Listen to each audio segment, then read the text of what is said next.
अवतारों की गणना करके जय जयकार करने लगे। ऐसी स्तुति भागवत में लिखी है। अक्रूर जी ने जो स्तुति की, ऐसी स्तुति भागवत में किसी ने नहीं की। सब अवतारों की गणना कर करके महाराज जय जयकार बोलने लगे। नमो भृगुराम पते दत्तक्षत्र वनच्छदे, भृगुपति परशुराम के स्वरूप आपको नमन है। रावण का अंत करने वाले राम स्वरूप आपको नमन है। वामन स्वरूप आपको नमन है। नरसिंह स्वरूप आपको नमन है। नमस्ते वासुदेवाय नमः, संकर्षणाय च प्रद्युम्नारुद्धाय नमः, शास्ताम पतये नमः। आपके वासुदेव स्वरूप को नमन है। आपके संकर्षण स्वरूप को नमन है। आपके प्रद्युम्न स्वरूप को नमन है। आपके अनिरुद्ध स्वरूप को नमन है। प्रभु शाश्वताम पतये नमः, हे शाश्वतों के पति। शाश्वत माने वैष्णव, वैष्णवों के पति। जो वैष्णव जन होते हैं रात दिन आपका भजन करते हैं। ऐसे वैष्णव के पति, वैष्णव की रक्षा करने वाले परमात्मा आपकी जय जयकार हो। महाराज अक्रूर जी नमो बुद्धाय शुद्धाय दैत्य दानव मोहिने, उस बुद्ध अवतार को नमन है जिसने अवतार लेकर के दैत्य और दानवों का मोहन किया। वेद के विरुद्ध बात बोली कि पूजा बंद करो, मूर्ति पूजा बंद करो, यज्ञ बंद करो। हे प्रभु, दैत्यों और दानवों का मोहन करने के लिए आप बुद्ध का अवतार लेकर आए। म्लेच्छ शत्र प्राय हंत्रे नमस्ते कल के रूपणे, म्लेच्छों का हरण करने वाले कल की स्वरूप आपको नमन है। सब अवतारों का नाम लेकर के नमन करने लगे, जय जयकार करने लगे। भगवान ने कहा चाचा तुम मुझे पहचान चुके हो, ठीक है। भगवान ने कृपा की, जो दर्शन दिया। भगवान भक्त पर ही कृपा करते हैं, हर आदमी को ऐसे दर्शन देते नहीं। अक्रूर जी ने कहा कृष्ण हमारी इच्छा है कि तो हमारे घर चले। भगवान ने कहा अक्रूर जी, चाचा जी आप जानते ही हो हमारा अवतार है धरती पर और हमें कुछ कार्य करना है। कार्य को पूर्ण करने के पश्चात हम आएंगे, तुम अपने घर चले जाओ। अक्रूर जी ने कहा हे गोविंद, ना हम भवद्भ्याम रहते प्रभुक्षे मथुराम प्रभो। हे प्रभु, आपके रहते बिना, आपके बिना मैं मथुरा में प्रवेश कर नहीं सकता। आपके बिना मथुरा में प्रवेश कर नहीं सकता मैं, इसलिए आप हमारे साथ चलो। भक्त वत्सल माम त्यज मां त्यज, मुझे आप छोड़िए नहीं, मुझे आप त्यागिए नहीं। आगे आ जाओ, आगे आगे, वो पीछे नहीं, आगे वाली कुर्सियों पे। बच्चों को अलग करिए। ए बच्चे इधर बैठिए। जो बोले गोविंद भगवान की जय, 2 बार भगवान का नाम फिर आगे।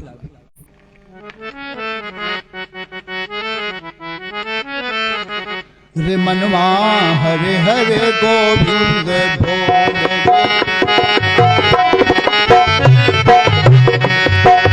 हरे मुरारे खड़े रे द्वारे, हरे मुरारे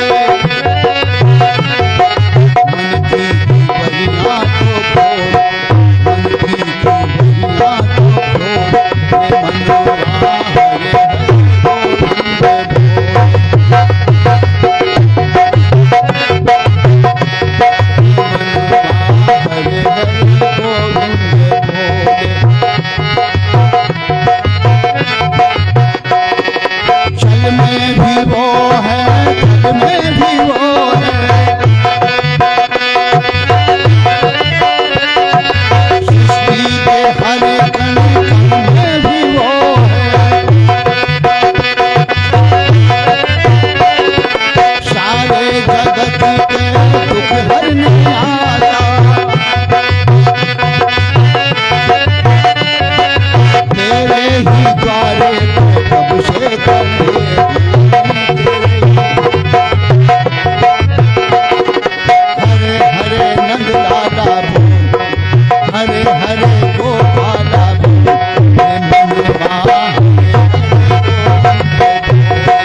चाचा क्रूर कन्हैया से कहने लगे, घर चलो हमारे, बिना आपके मैं मथुरा में प्रवेश कर नहीं सकता।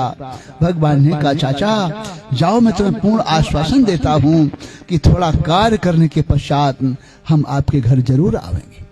भगवान चाचा को आश्वासन देकर के घर भेज देते हैं। चाचा क्रूर जी घर चले जाते हैं। भगवान श्री कृष्ण बलराम भैया बाबा नंद ग्वाल वालों के साथ में यमुना के किनारे विश्राम करते हैं। यमुना के किनारे जब विश्राम करने लगते हैं, इधर भगवान की इच्छा होती है, चलो मथुरा देखें, मथुरा की शोभा देखें। बाबा से कहा, बाबा हम मथुरापुरी देखना चाहते हैं, मथुरापुरी देखना चाहते। मथुरापुरी कैसी बनी है? भगवान रामकृष्ण ग्वाल वालों के साथ में और मथुरा की शोभा देखने के लिए जब चले तो यमुना मैया के किनारे किनारे चले जा रहे थे। यमुना के किनारे भगवान चले ही जा रहे थे। देखा भगवान ने यमुना के तट पर देखा क्या कि एक बढ़िया रजकम कंचदायांतम ब्रह्मकारम गदाग्रहा, एक बढ़िया आदमी कोई था, बढ़िया चूड़ीदार पाजामा पहने हुए, बढ़िया अचकन पहने हुए और बढ़िया साफा बांधे हुए था और छड़ी को टेकता हुआ चल रहा था। साथ में बहुत से सेवक थे जो पोटलियों में कुछ बांधे हुए थे। उसको देखा, भगवान ने कहा, बड़ी ठसक में चला जा रहा है, बड़ी अदा में चला जा रहा है, ये कौन है? बड़ा ठाट बाट है इसका। भगवान ने कहा, भैया कौन हो तुम? तुम्हारा परिचय क्या है? तुम्हारा नाम क्या है? बोला, तुम्हारी हिम्मत कैसे पड़ी? बोला, तुम्हारी हिम्मत कैसे पड़ी हमसे बात करने की? तुम मुझे जानते नहीं हो? भगवान ने कहा, भैया अगर हम जानते होते तो क्यों पूछते? बोले, याद रखो हम हैं कंस के धोबी, अगर तुम दोबारा बात करोगे तो हम छड़ी से पिटाई करेंगे। बोले, वाह, हमने जाना नहीं, ये आपस में बड़े आदमी थे। बोले, पिटाई न करो। बोले, याद रखो ये हमारे हाथ में छड़ी है। भगवान ने कहा, इधर आना, हमारे पास आओ। भगवान ने अपने पास बुलाया, कहा, याद करो उस त्रेता को, ये त्रेता नहीं ये द्वापर है। भगवान श्री राम पहले नियम विधान कानून बनाते थे और काम बाद में करते थे, लेकिन श्री कृष्ण कहते काम पहले करो, नियम विधान कानून बाद में देखा जाए।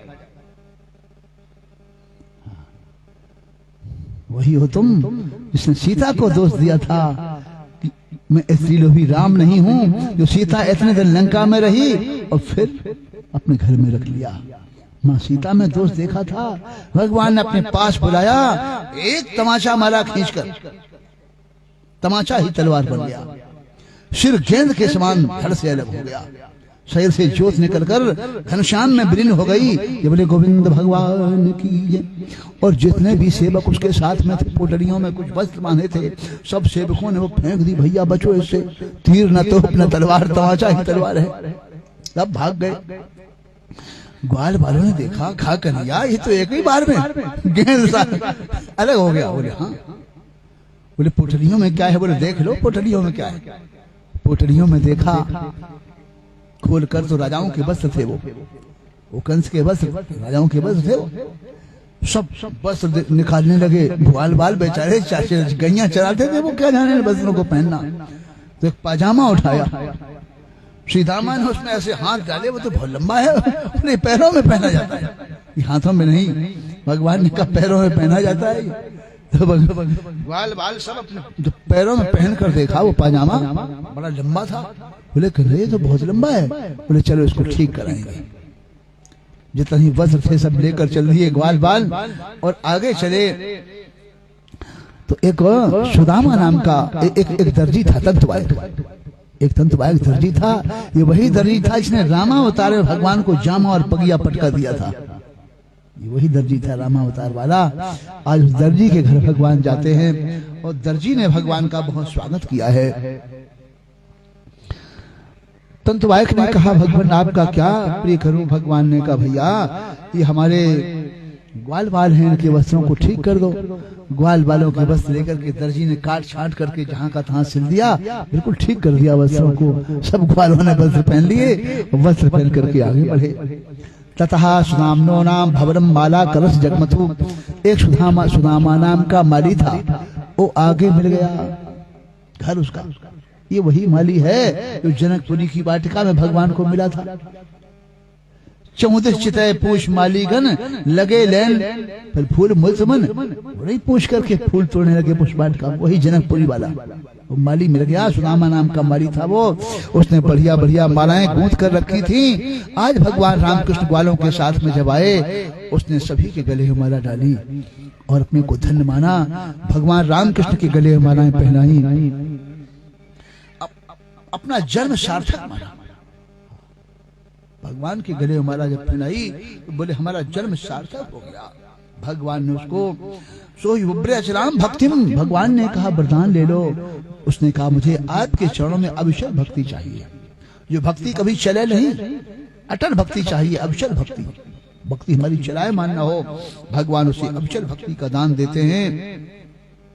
और आगे बढ़े। अब ग्वाल वालों से पूछा भैया अब कहाँ चलना चाहते हो? श्री दामा सुबल श्लोक मधुमंगल ने कहा कन्हैया जमुना मैया में स्नान भी कर लिया, वस्त्र भी पहन लिए, माला भी पहन ली, अब चंदन बंदन और लग जाए, चंदन और लग जाए। बोले चंदन भी लग जाएगा। भगवान आगे बढ़े। आगे देखा भगवान ने सड़क के ऊपर राजमार्ग पर,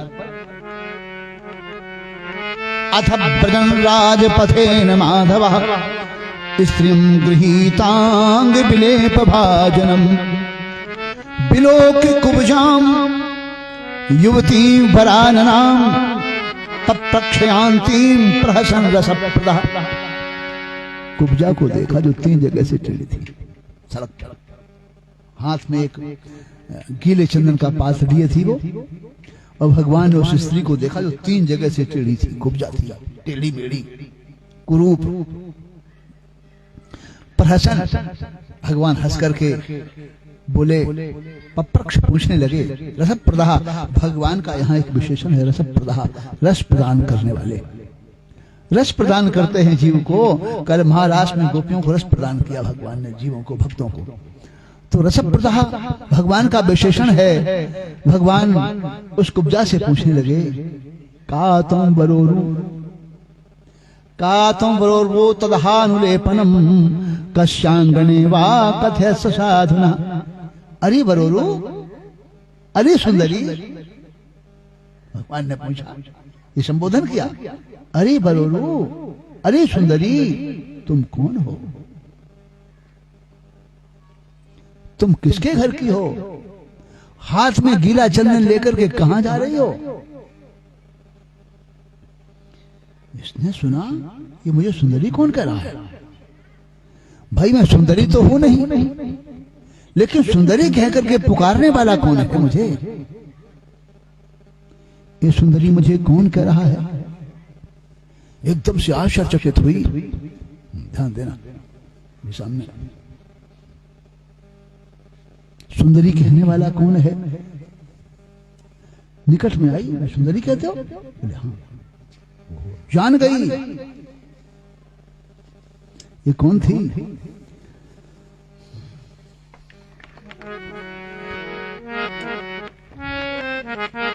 सूपनखा रावण की बहिनी, सूपनखा रावण की बहिनी, दुष्ट हृदय दारुण जैसे अहिनी।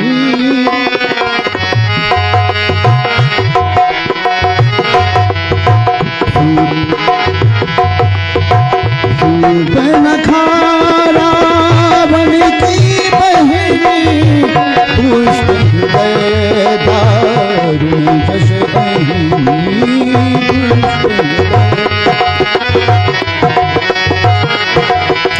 पंचवटी सो गई एक बारा, पंचवटी सो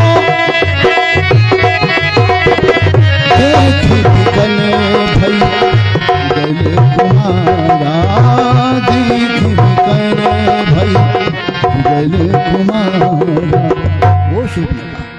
पंचवटी में गई। क्यों गई थी? राम लला आए हैं इस पंचवटी में, लक्ष्मण लला आए हैं, हम राम लला और लक्ष्मण लला को खा जाएंगे। लेकिन जिस समय भगवान के स्वरूप को देखा तो खाना भूल गई और क्या कहने लगी कि तुम सम पुरुष नमो सम नारी, तुम सम पुरुष नमो सम नारी, यह संयोग विधि रचा विचारी, यह संयोग विधि रचा विचारी। कहने लगी न तुम्हारे समान पुरुष न हमारे समान नारी, ये विधाता ने बड़ा अच्छा संयोग मिलाया, हमारे साथ विवाह कर लो। भगवान से प्रणय का निवेदन करने लगी, विवाह का निवेदन करने लगी, आप मेरे पति बन जाइए। वो कथा हमें नहीं कहना, तमाम फिर बातें हुई। तो बाद का निष्कर्ष ये निकला, तो भगवान ने कहा आज हम तुम्हारी इच्छा पूर्ण नहीं कर सकते क्योंकि हमारा विवाह हो चुका है। हम द्वापर में तुम्हारी इच्छा पूर्ण करेंगे, जब हम कृष्ण का अवतार लेंगे तब तुम आना। ठीक है। तो एक वो है, ये गर्ग संहिता में लिखा है। एक भुसुंडी रामायण की कथा है कि कुबड़ी दासी थी। ये अलग अलग कथाएं कल्प कल्पांतर की। कुबड़ी दासी थी जो कैकेयी के मायके से आई थी साथ में। तो कुबड़ी दासी बड़ी कुरूप थी, वो जिसने राम जी को नहीं वनवास दिलवाया। तो वो उसने एक दिन श्री राम से कहा, प्रभु आप मेरे पति बन जाइए, मैं आपको पति रूप में चाहती हूं। भगवान ने कहा, कुब्जा आज मैं पति नहीं बन सकता, क्योंकि सीता को छोड़कर जितनी भी स्त्रियां हैं वो सब मां कौशल्या के समान है। भगवान ने कहा सीता को छोड़कर जितनी भी स्त्रियां हैं वो मां कौशल्या के समान हैं, इसलिए तुम्हारी इच्छा में द्वापर में पूर्ण करूंगा। कुब्जा ने कहा श्री राम से, प्रभु द्वापर में आप कैसे कम मिलेंगे, पहचान क्या होगी, पहचान क्या होगी, हम आपको पहचान कैसे पाएंगे कि आप ही हो। भगवान ने पहचान बताई। कहा कुब्जा मैं तुमको इतना कुरूप दूंगा, इतना कुरूप दूंगा, इतना टेढ़ा मेढ़ा तुम्हें बना दूंगा कि तुम कुरूपा होगी, कोई भी आदमी तुमको कभी तुम्हारी तरफ देखेगा भी नहीं और तुम्हें कोई सुंदरी भी नहीं कहेगा। और जब कोई आदमी तुम्हें सुंदरी कहकर पुकार दे तो समझ लेना कि हम ही हैं। ये भगवान ने पहचान बता दी थी। तो आज जब उसको देखा तो भगवान ने कहा, श्री कृष्ण ने कहा, तुम बरो तदहानुलेपनम कश्यांगने वा कथस साधना। अरे बरोरू तुम कौन हो? अरे सुंदरी तुम कौन हो? बरोरू माने सुंदरी। अरे सुंदरी तुम कौन हो? ये कुब्जा जान गई, सुंदरी कहने वाला आ गया। तो उसने क्या कहा, दास्यस्मि हम सुंदर कंस सम्मता। हे सुंदर, इसने भी संबोधन किया सुंदर का। जब भगवान ने कहा सुंदरी तुम कौन हो, तो इसने कहा दास्यस्मि हम सुंदर कंस सम्मता। हे सुंदर, मैं कंस की दासी हूं। दास्यस्मि हम सुंदर कंस सम्मता, मैं कंस की दासी हूँ। गीला चंदन घिस करके उसके मस्तक में लगाने जाती हूँ। कंस के मस्तक में जब लगाती हूँ चंदन तो मुझे एक सोने की मुद्रा मिलती है, एक स्वर्ण मुद्रा मुझे देता है कंस। रोजाना मैं कंस की सेवा करती हूँ। अच्छा, निकट में आई कुब्जा। कुब्जा ने सोचा कहीं धोखा तो नहीं हो रहा। बात तो वही है जो भगवान ने कहा था हमसे, धोखा तो नहीं है। निकट में आई, भगवान ने कहा इधर आओ। भगवान ने अपने पास बुलाया। पद्भ्याम पद्माक्रम, भगवान ने पैर से पैर दबाया और दंगलतान पानना, 2 उंगलियां उसकी चिबुक में ठोड़ी में लगाई और 3 झटके मार दिए, बिल्कुल सीधी हो गई।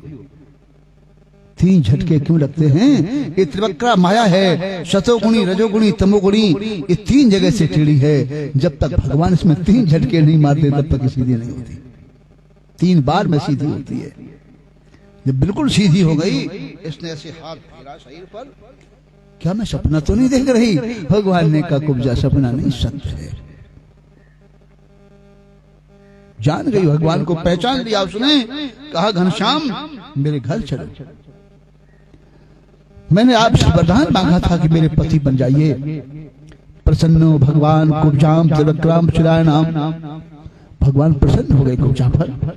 कहा कुब्जा मैंने तुम्हें वरदान दिया था, ठीक है मैं आऊंगा, जाओ तुम घर जाओ।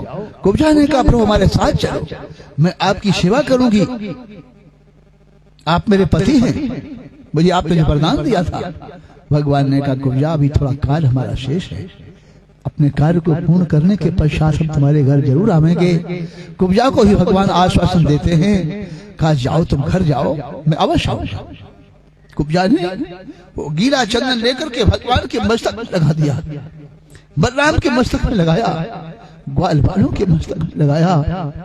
और कुब्जा कहने लगी घनश्याम जरूर आना, अब मैं घर जा रही हूँ, आपकी प्रतीक्षा करूंगी। भगवान बोले कुब्जा अब तुम घर जा रही हो, कंस के मस्तक में चंदन लगाने नहीं जाओगी?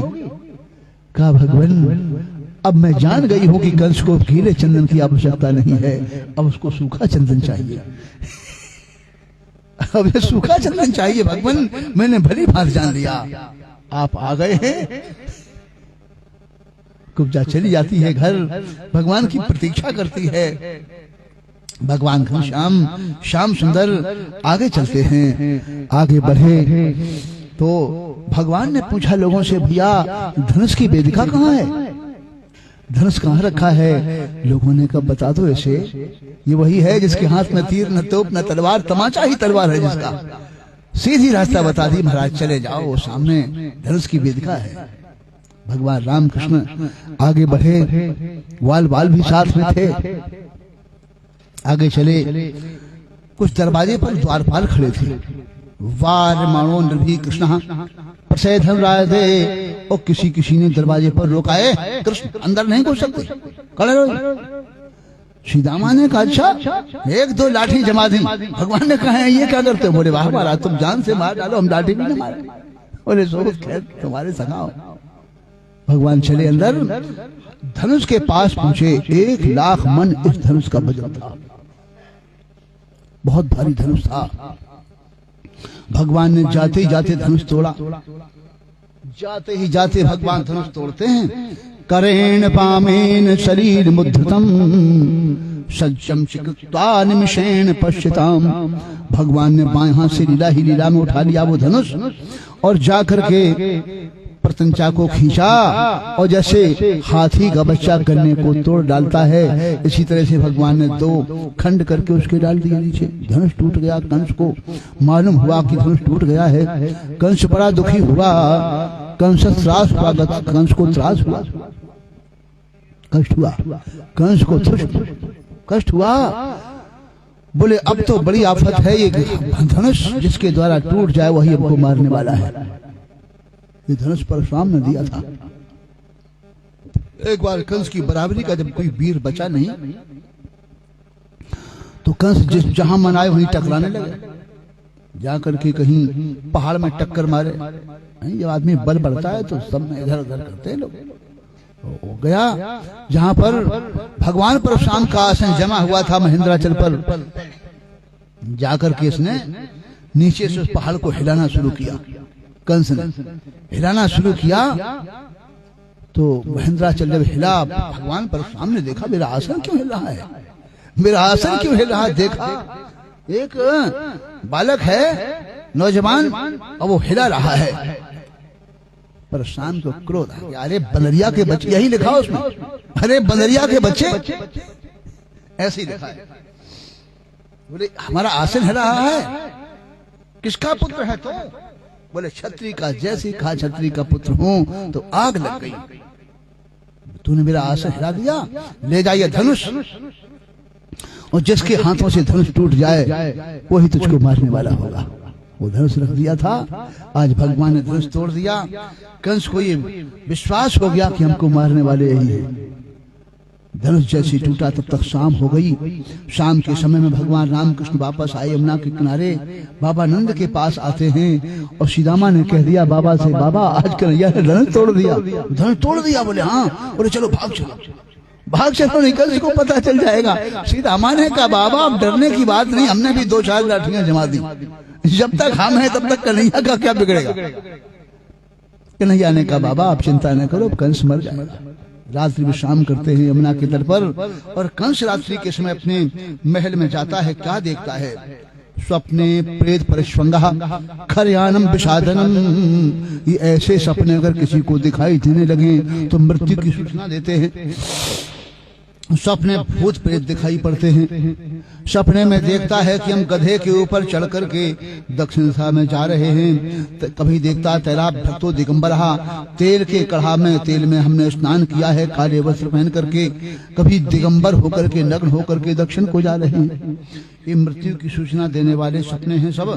महाराज नींद नहीं आती, कभी जाग पड़ता है और हर जगह देखता है इधर कृष्ण, इधर कृष्ण, प्रासादे सा पलंग सा, महल में भी कृष्ण, पलंग पर भी कृष्ण, इधर भी कृष्ण, उधर भी कृष्ण, आगे भी पीछे भी, हर जगह कृष्ण ही कृष्ण है।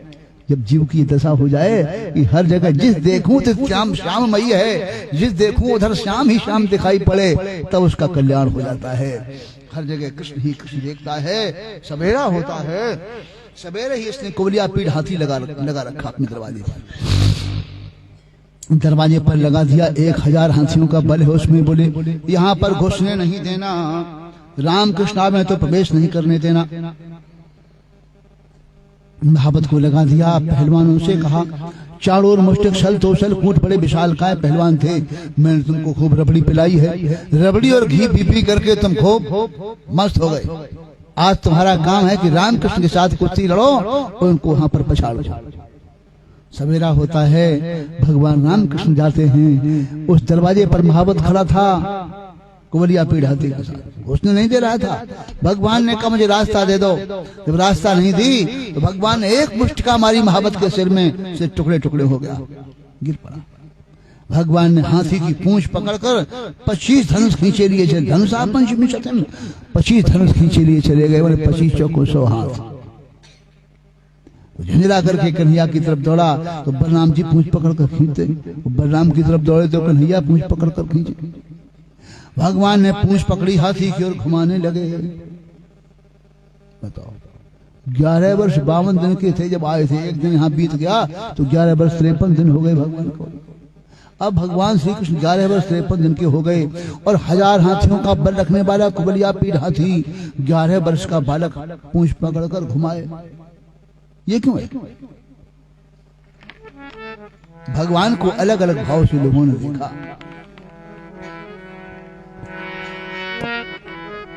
जाके रही भावना जैसी, प्रभु मूरत देखी तिन तैसी। जिसके अंदर जो भाव था उसने उसी भाव में देखा भगवान को। मल्लानाम मस्तनाम नरबरो, इसे नाम स्वर मूर्तिमान। मल्लों ने मल्लों की तरह से देखा, हाथियों ने हाथियों की तरह से देखा, राजाओं ने राजाओं की तरह से देखा, पहलवानों ने पहलवानों की तरह से देखा। इससे नाम स्परो मूर्तिमान। स्त्रियों ने कामदेव के रूप में देखा और स्त्रियों ने अलग अलग भाव में देखा। माता पिता ने अपने पुत्रों की भांति देखा। बसदेव देवकी भी यहाँ बंधे बैठे थे। कंस ने बिठा रखा था बसदेव देवकी। जिन बालकों को तुमने चुपचाप भेज दिया उस ब्रज में, आज वो दोनों बालक तुम्हारे हमारे हाथों से तुम्हारी आंखों के सामने मारे जाएंगे। बसदेव देवकी अपने पुत्र के समान देख रहे थे। इससे नाम स्परो मूर्तिमान। स्त्रियों ने अलग अलग भाव में देखा। कैसे देखा? श्याम बिहरे मधुपुरी खोरन में, झांकती झूमे युवती झरोखे में।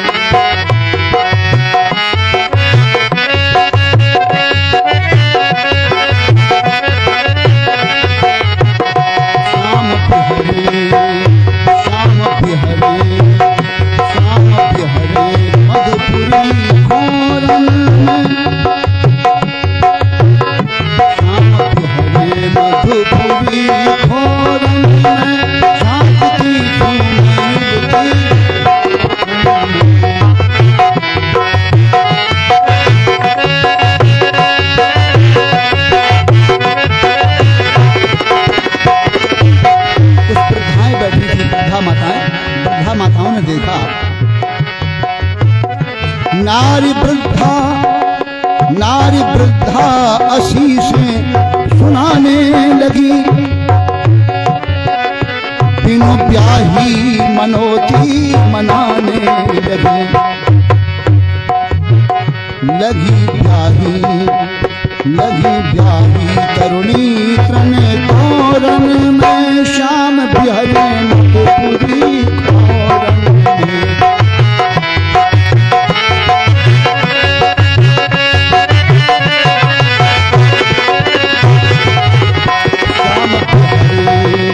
श्याम बिहरे मधुपुरी खोरन में शांति घूमे युवती घरों में।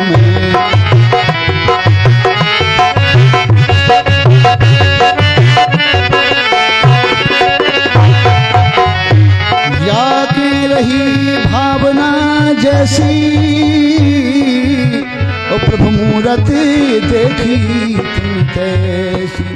जिसके अंदर जो भाव था उसने भगवान को उसी भाव में देखा। हाथियों ने हाथियों की तरह से देखा। भगवान जैसे कोई बालक बछड़े की पूंछ पकड़कर घुमाए, ऐसे पूंछ पकड़कर भगवान घुमा रहे थे और उठा करके ऐसा पछाड़ा कि प्राणवायु निकल गई। बोले गोविंद भगवान की जय।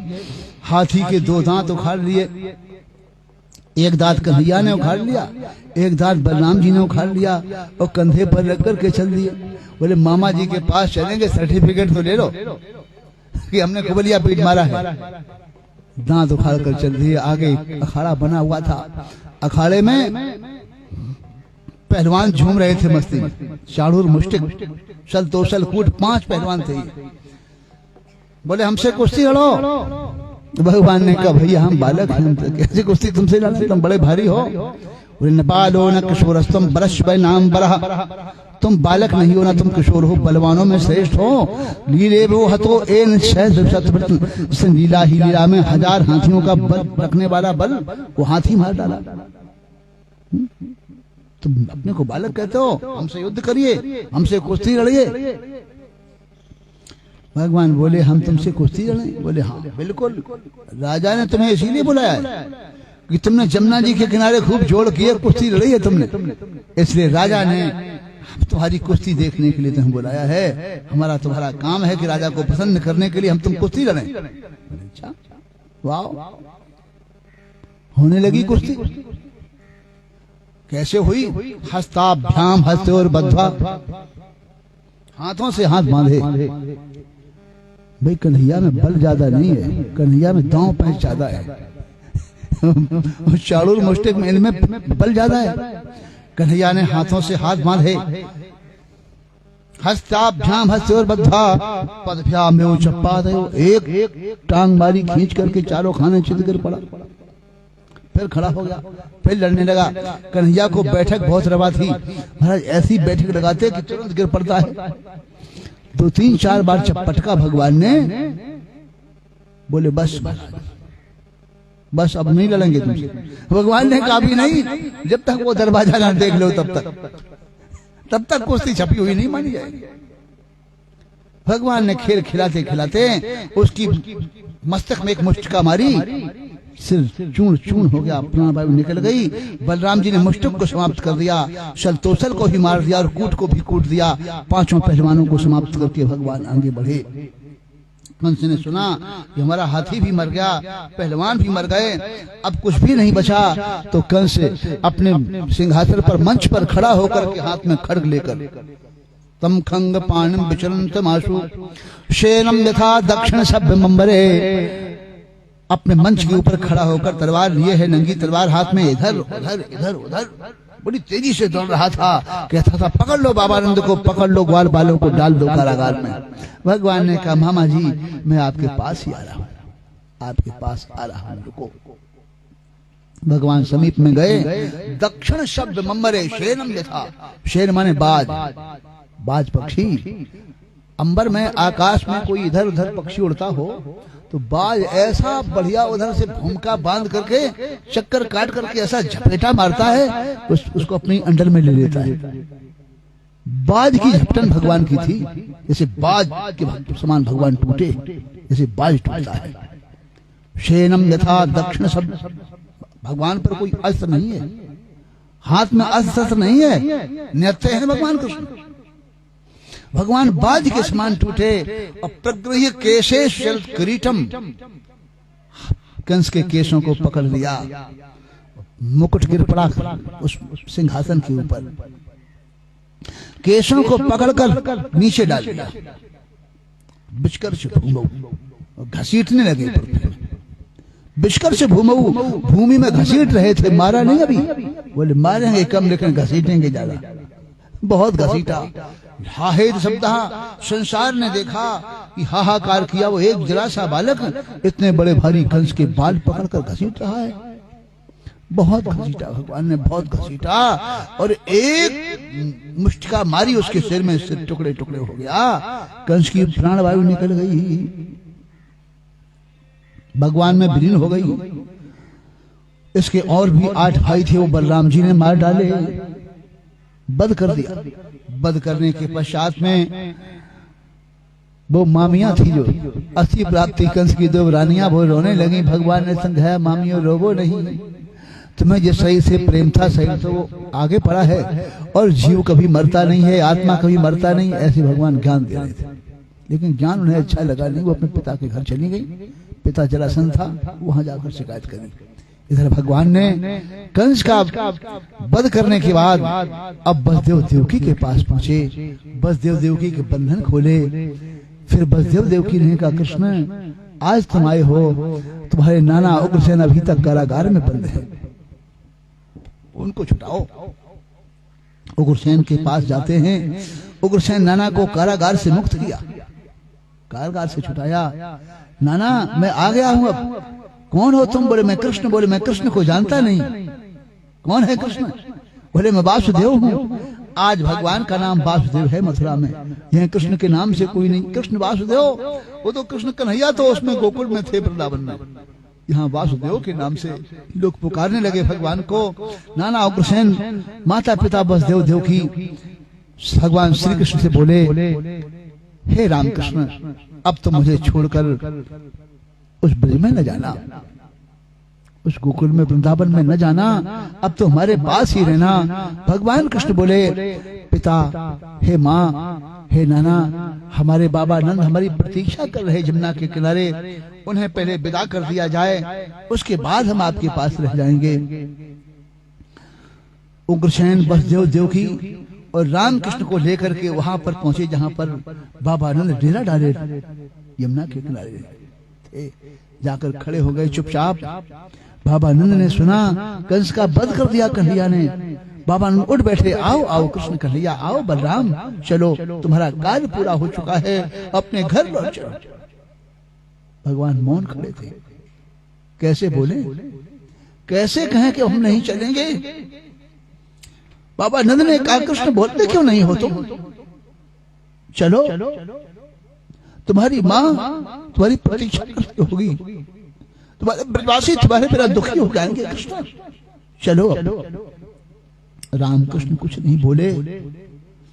तब तक वसुदेव देवकी ने कहा, हे नंद, मैं तुम्हारा ऋणी हूं, ये दोनों हमारे बालक हैं, हमने तुम्हारे घर में इनको भेज दिया था चुपचाप, तुमने इन बालकों का पालन पोषण करके इन्हें बड़ा कर दिया, मैं तुम्हारा ऋणी हूं नंद, और इनको तुम अपना ही मानकर और आज इन दोनों बालकों की भीख हमारे गोदी में डाल दो।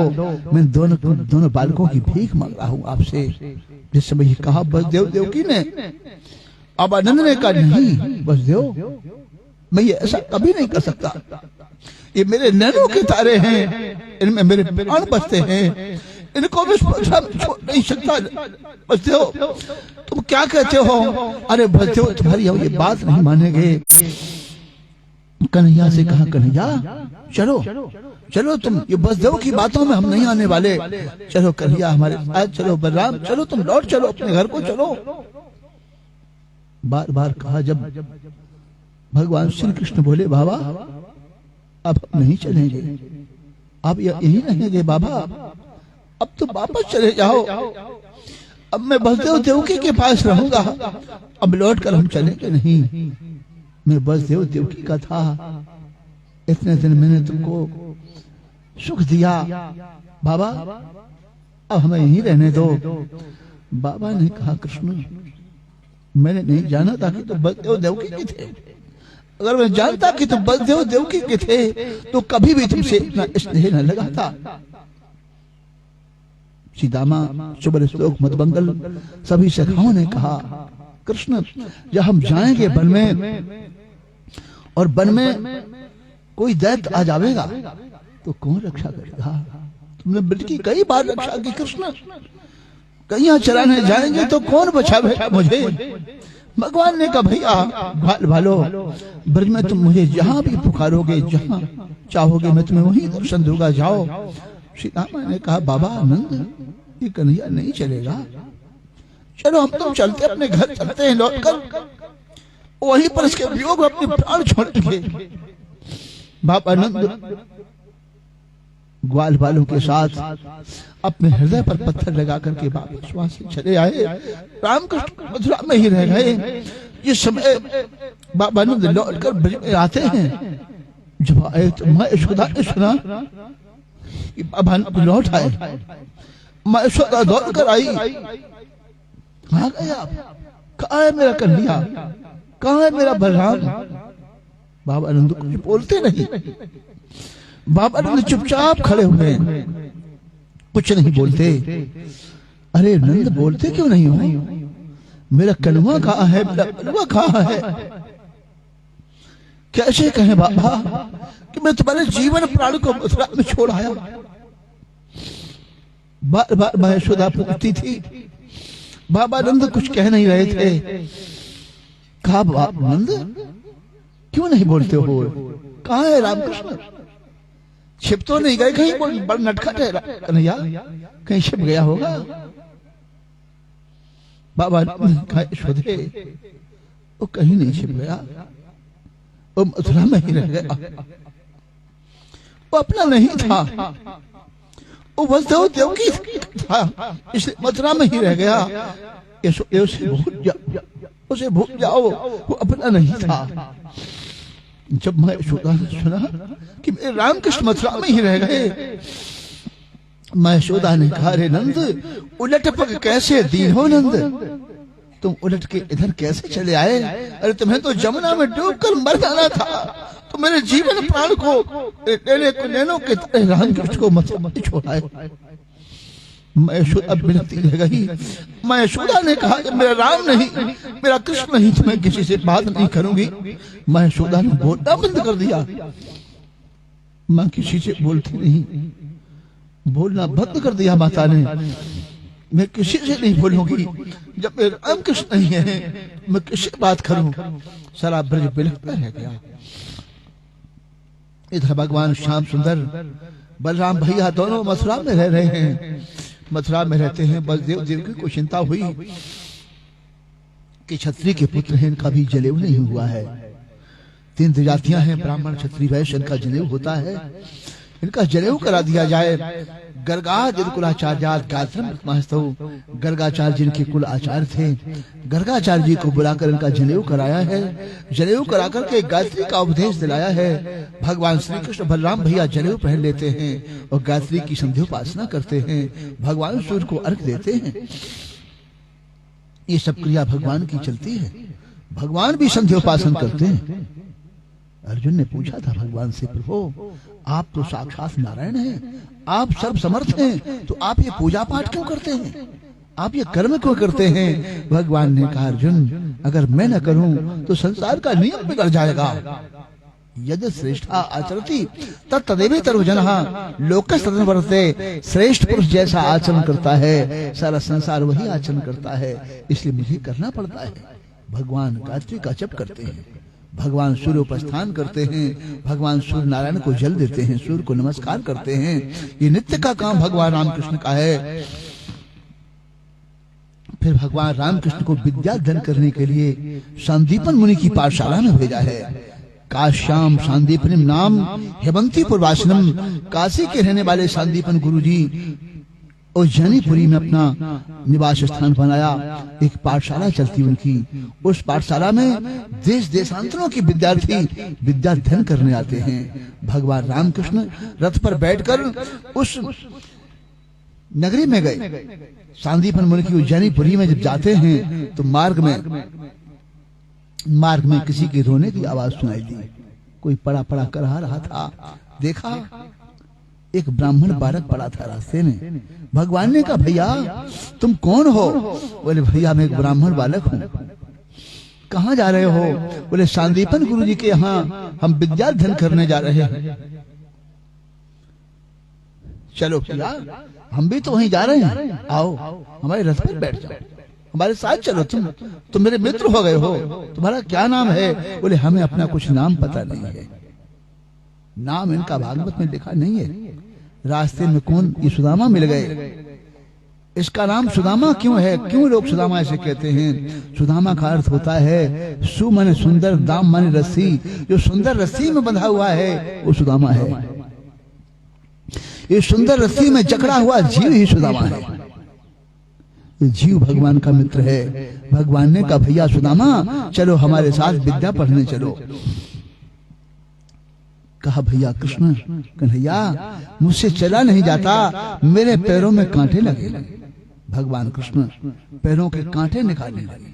जब कांटे निकालने लगे, वो कांटे जब निकले नहीं तो घनश्याम ने अपना मुंह लगाया, दांत से कांटा पकड़कर खींचते हैं। सुदामा ने कहा, कृष्ण ये क्या करते हो तुम? मेरे पैरों में मुंह क्यों लगाते हो? बोले, सखा तुम मेरे मित्र हो। ये न मित्र दुख होए दुखारी, तिनहि बिलोकत पातक भारी। जो मित्र के दुख में दुखी न हो, ऐसे लोगों का मुंह देखने से भारी पाप लगता है। निज दुख रज कर समझाना, मित्र के दुख रज मेरु समाना। अपना दुख कितना भी बड़ा हो, पर्वत के समान हो, उसको रज के समान समझे, छोटा समझे। और मित्र का दुख कितना भी छोटा हो, उसको बहुत बड़ा समझे। ये मित्र का धर्म होता है। इसलिए भैया तुम मेरे मित्र हो। मित्रता ऐसी हो जैसी श्री कृष्ण सुदामा की मित्रता है। सुदामा ने कहा, धन्य हो दयालु। आपको लोग इसीलिए दीनानाथ कहते हैं, आपको इसलिए लोग दीन दयालु कहते हैं। कि अगर आप दीनों पर दया न करते तो आपको दीन दयालु कौन कहता? हे प्रभु, जिनके पायन में पनही नहीं, तिनको गजराज चढ़ावत हो। जिनको भर भोजन भाजी नहीं, तिनको दही दूध खवावत हो। जिनको जग में कोई जानत ना, तिनको त्रैलोक जनावत हो। एते उपाय करो हरिजू, तब दीन दयालु कहावत हो। अगर इतना न करते तो आपको कौन दीन दयालु कहता? भगवान सुदामा से मित्रता की भगवान ने और चले गए पाठशाला में। मित्रता ऐसी हो जैसी श्री कृष्ण सुदामा। मित्रता अमर है इतिहास में।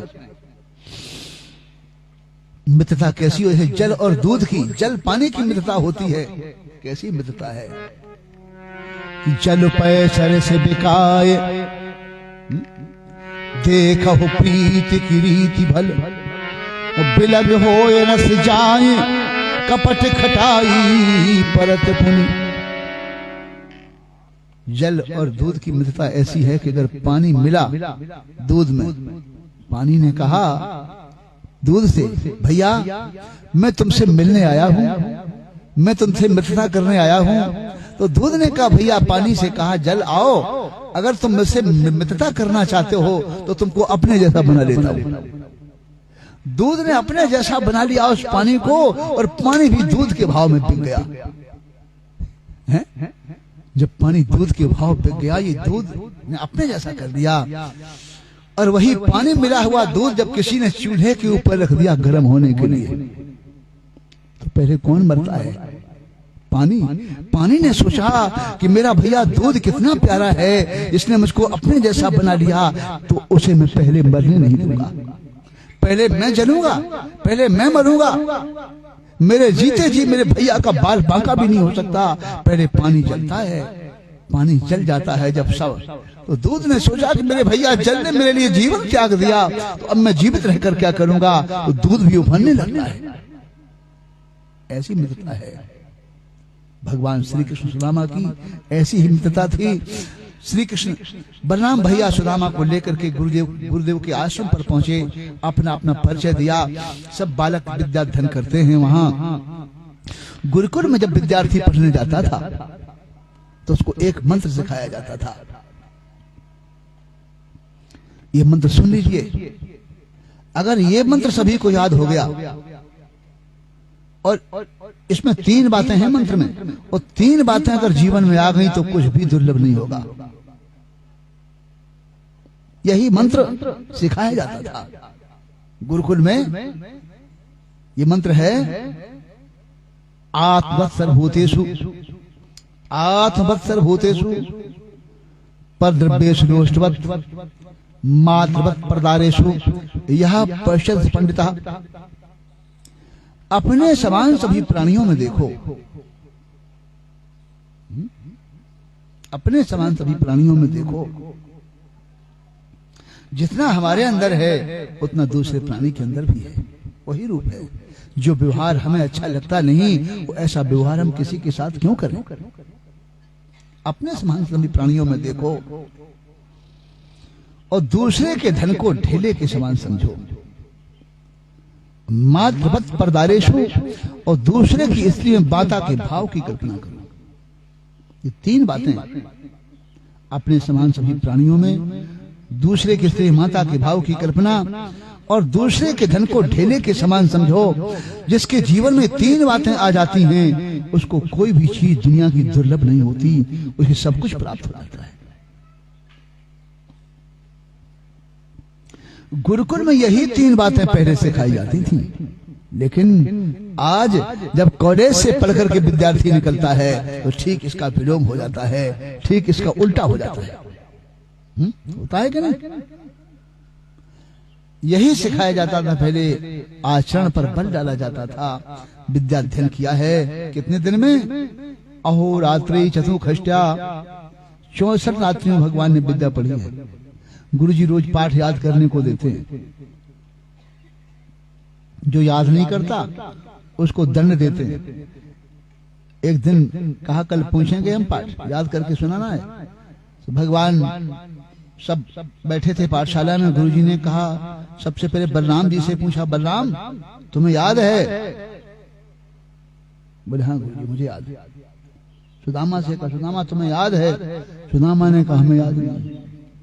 याद नहीं है? खड़े हो जाओ। बलराम से कहा तुम्हें याद है? बोले हाँ हमें याद है। सुनाओ सुनाओ। सुना दिया बलराम जी। भगवान श्री कृष्ण ने देखा मेरा मित्र सुदामा खड़ा कर दिया गया, गुरुजी से दंड देंगे। भगवान भीतर भीतर दुखी हो रहे थे। भगवान को तो याद था। कन्हैया ने सोचा हमें तो याद है, लेकिन मेरा मित्र सुदामा जब कष्ट भोगेगा तो मैं भी उसके साथ भोगूंगा। हमसे गुरुजी ने भी कहा याद है, तो हम कहेंगे हमें भी याद नहीं। भगवान श्री कृष्ण ये सोच लिए पहले ही। गुरुजी ने कहा कृष्ण तुम्हें याद है? बोले गुरुजी आज हमें भी याद नहीं। बोले तुम्हें याद नहीं है? गुरुजी ने कहा हम जानते हैं कृष्ण तुमको, सुदामा के तुम मित्र हो, सुदामा का कष्ट तुमसे देख नहीं सकते, तो जाओ जाओ दोनों जाओ, दोनों जंगल से ईंधन ले आओ। ईंधन लेने के लिए जाने लगे। दो बालक ईंधन लेने को जब जाने लगे, गुरु माता ने देखा कि मेरे दोनों पुत्र ईंधन लेने के लिए जा रहे हैं। गुरु माता ने चने दिए। कुछ इसमें चने लिखे नहीं है, ये और कहीं की बात है। गुरु माता ने पोटली में चने दिए, ये चने ले जाओ, जब भूख लगे तो दोनों भैया बांट कर खा लेना। पोटली में कुछ बांध दिया, दे दिया, चले। सुदामा जी को दे दी पोटली। सुदामा जी पोटली लेकर के चल पड़े श्री कृष्ण के साथ जंगल में। शिप्रा के किनारे शिप्रा के